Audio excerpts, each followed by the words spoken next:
you know how important it is to create the atmosphere. Without proper atmosphere, you cannot. How have you ever observed how the native speaker speak English? For them, it's a very easy thing because they get the atmosphere around them. For non-native speaker, it becomes difficult to create that kind of atmosphere. Today in this video, I'm going to explain to you how you can create an English speaking atmosphere. My name is Anchana Singh and I am an ex spoken English trainer and a life coach. In order to create the atmosphere, let me tell you, friends, that English is not something that you treat it as a task. It's you need to require, little bit of hard work and creativity. Let me say, you have to be creative. You have to be creative because you have to create the sentence structure, then you speak. Okay, so and any creativity requires some kind of a skill. So let me say, English speaking is also a skill. The more you practice, the better you become in that kind of skill. Just like any other skill, English speaking is also a skill. The more you practice, the better you become. So now again, let me come back to the point: how to create an English speaking atmosphere around us if we don't have English speaking people around us. So first, what we should do, we should see the story behind learning English. Have you seen small children how they learn English? They learn by way of observing people. They are so curious. So you have to be very curious. The first point is curiosity. You have to be curious just like small children. The more you are curious, the more you will learn the language. When you are curious, things become easy because you want to learn that thing. If you want to learn any skill, you just have to be curious about that particular skill and you learn that easily. It doesn't uh, it doesn't look like an hassle when you are curious. When you are curious, you want to know more and more about that thing. So you have to be very curious. Curiosity is the first point that I would like you to follow. You have to be very, very curious. English learning requires four kind of skills: listening, reading, writing, and speaking. So you have to be curious to listen more and more English. You have to be curious to speak more and more, and you have to be curious to read more and more. And same second thing that I would like to suggest here is you have to think in English. Start thinking in English. Now, how to think in English? It's very simple. Thinking in English means whatever you see around, you have to think that you have to think about that thing in English. For example, there is a mobile phone in front of you. So you have to, like you can see, there's a mobile. You can say children, old people, all age group people, they are so fond of mobile. Everyone love to use their mobile. People are so much tuned to their mobile sets. They don't have time for their relatives and for other people around. They are so, every time 24/7 they are tuned to mobile. Or you can say, for instance, if you see a pen, you start speaking about the pen.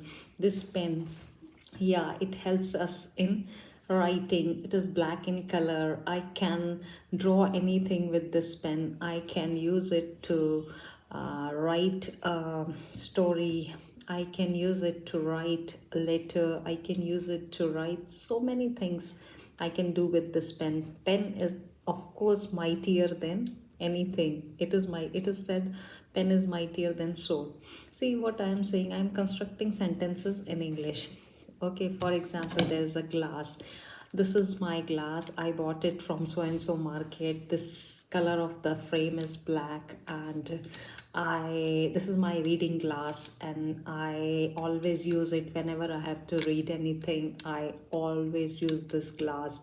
I always carry it in my bag, or you can say I have a beautiful bag where I keep this glass. Or Now you can make any kind of sentence. What my main aim is to think in English. I'm thinking and I am thinking everything in English. And similarly, you have to think in English about people. For example, there are people, two people standing. You can say those two women are standing. They are doing knitting, they are reading, or they are just walking around the street.